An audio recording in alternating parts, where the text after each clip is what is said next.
Story 1. Surviving Infidelity. Update. Beloved wife cheated on me, and my daughter isn't mine. Original post. This is gonna be a long one. My wife and I were married for 21 years.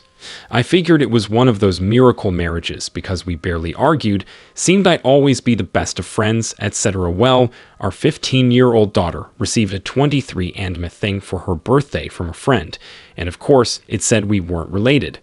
She had me do a swab, as well as her mother and her 14-year-old brother. Only her brother and I seemed to be related. So I did a paternity test afterwards, and lo and behold, she wasn't my freaking child. My ex-wife cried and pleaded for me to hear her out, but I just went numb to her. It would be one thing to cheat, but to find out the light of my life isn't even too related to me killed me. Don't get me wrong, I love my daughter with all of my heart. She's still my daughter no matter what. But what's scaring me most is my seemingly vindictive desires. I've never been like this, and I know it's out of anger, but I want her to suffer so bad.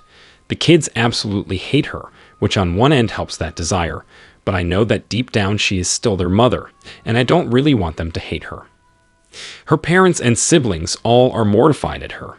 Her sister hasn't spoken to her in a couple of months. We all grew up together, so it hit hard for everyone.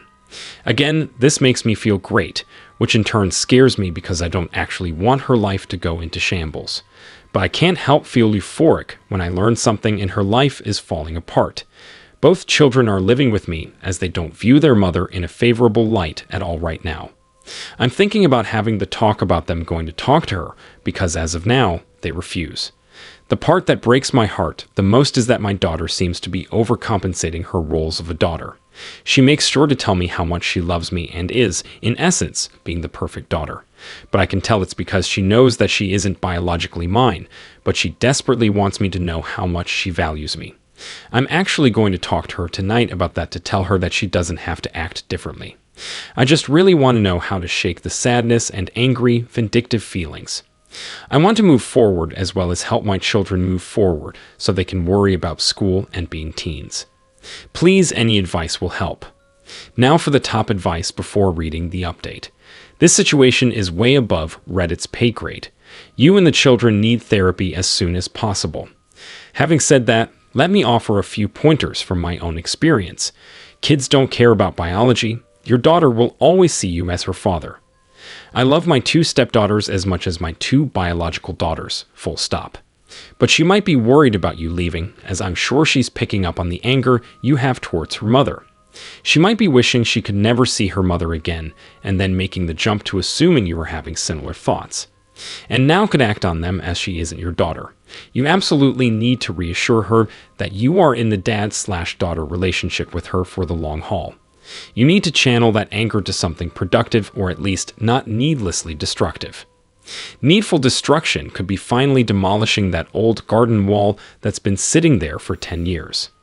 Assuming you are in the States, my understanding is that 14 is the age at which most courts will start to take the child's opinion under consideration. You should be consulting with your lawyer, you have one, right, about how you should be handling the children with regards to seeing their mother. In my opinion, you should be assuring the children that if they want to see their mother, that you will understand and not hold it against them, as you shouldn't. Stay strong and channel that anger into something productive. Get therapy. Talk to other infidelity survivors. Don't drink to excess. Start working out if you don't already. Do stuff with the kids a day at a time. That's how the hurt and anger go away. You just have to distract yourself until enough time has passed. Good luck. Having found out my dad isn't my biological dad, I cannot stress this enough. Get therapy for you and the children. It really messes with your head. It sounds as though you are a loving and wonderful father. I don't necessarily think that anger is harmful as long as it doesn't push you to bad decisions. You should be angry, and that anger will get you through the early part. It will be replaced soon enough. And your children should be angry at her as well. They have grown up with a liar. They may or may not come to not hate her. My mother's infidelity in my teens has remained with me for 40 years now. I have no use for her, and she can die alone when the time comes. Sorry you have joined us in this club, but there are good and helpful people here. You're still carrying the water for your wife. Stop that. Let the kids decide by themselves if slash when they want to talk to their mother. It's their relationship. Please don't force your teenage kids to interact with their mother. As a child whose father forced him to see his mother, I hated them both for it. I understood why, but it didn't change how I felt. Just like you, your kids need time to process this. Exactly, feeling hatred after something like this is expected and normal. If they eventually forgive her, that's fine. But it's also fine if they don't. This is a huge betrayal. Story 2. Why am I so stupid? Why am I so stupid?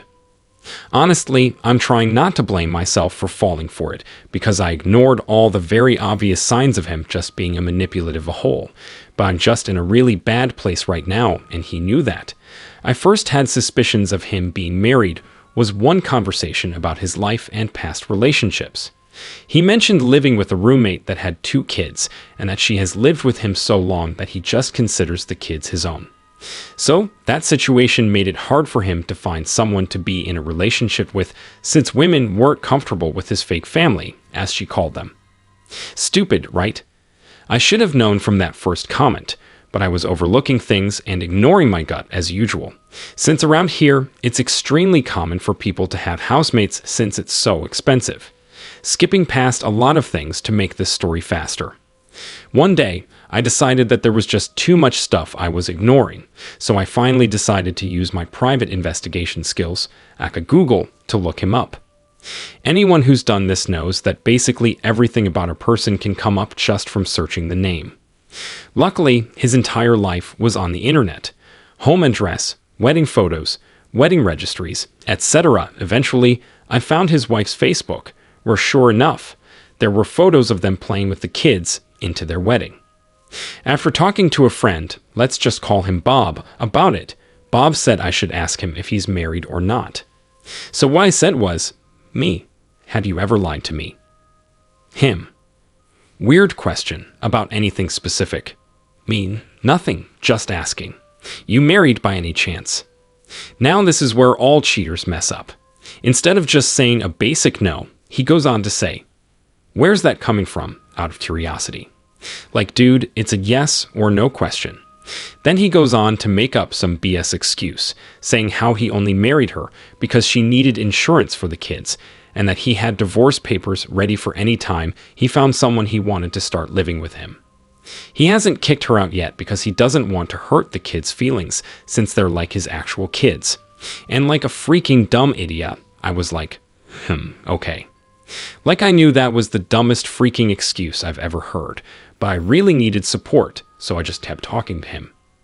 Fast forward to 2 nights ago, I had some crazy dreams. One of me and him at a beach paddleboarding, and then he got dragged under and eaten by a shark. The second, I don't really remember, but I know it involved me, him, and his wife. But whatever I dreamed about made me want to Google more stuff, so I found more of his wife's social medias since her Facebook was private with the exception of a few public profile photos. And sure enough, those kids are the spitting freaking image of this dude and more wedding photos and records showing they bought the house together. Anyway, after looking all this up, I finally just told him that I didn't want to speak to him anymore, and all he said was, lol, if that's your decision. Like, bro. Conclusion, honestly, I expect to get hate on this post, and I'm okay with that because I really was dumb with this whole situation. Even though I wasn't in a good state of mind, all of this crap was so obvious, but I still went along with it. But I'm not even sad for myself because I'm young and have a while left to deal with more dramatic relationships. But his wife is going to be stuck with that cheating a whole. I mean, she's really pretty, and he's just literally nothing good about him, aside from his fake personality. She could do better, and it really pisses me off that he doesn't acknowledge that the kids are actually his, and the fact that he literally refers to his wife as a roommate. That's completely disgusting. I did message her, not about the cheating, but simply asking about this arrangement they had so she would get the idea without me having to say it directly. But I don't know if she'll ever see it since her Facebook was private. I don't know how often she uses it, and we're not friends, so I don't know if my message will pop up on her phone. Also, he has read it, so I hope he sees this, and I hope you go screw yourself with a broomstick. Edit. Since this happened so recently, I'm still thinking about it, and honestly, I should have stopped talking to him.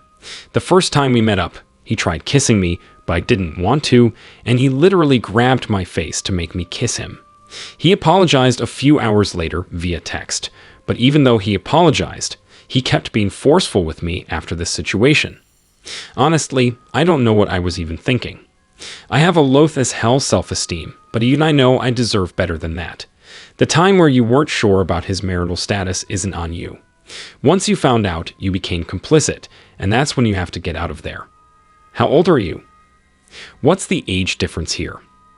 Glad you got out of that situation, but definitely learn to recognize the red flags. I did message her, not about the cheating, but simply asking about this arrangement they had so she would get the idea without me having to say it directly. Just man up and tell her he cheated with you. Any evidence of cheating would only help her in court. Yeah, I have evidence, but I don't think she'll ever see the message I left. Regardless, it reminds me of a story with a friend of mine. She had an affair with a married guy with 3 kids. She was single. The relationship lasted for like 8 months till she learned that he was married. Of course, the first time I checked on him on Facebook, profile pic was him, his wife, and 3 kids. I asked her straight away, "Are you kidding me? You haven't searched for him on social media. His profile pics him with his whole family. I don't think that you were so naive." After I exposed her, she switched the story to, yeah, maybe he mentioned it at some point, but he was about to divorce. My point is that nowadays, with people exposing their lives on social media, it's impossible to act so naive. He doesn't use social media, but she does, which is how I found out about everything. That's a life lesson for you. If you haven't done the deep Google search on your partner before becoming exclusive, you're being pretty naive. One of the ladies I dated a few times prior to meeting my wife had 5 divorces. Pleasant enough person, but needless to say, there wasn't a second date. I wasn't signing up to be number 6. For what it's worth, my wife's stepmom was locked down pretty well due to where she worked. The only thing found was an article written about her job and the usual court and property records. He doesn't have any social media, so there was nothing to find on him. I found out everything through his wife's accounts, which were hard to find since most of them still used her original last name and not his. And that's it for this video, guys. If you have thoughts to share, leave a comment below. Don't forget to hit like and subscribe if you like this content. I'll catch you in the next one. Good day, everyone.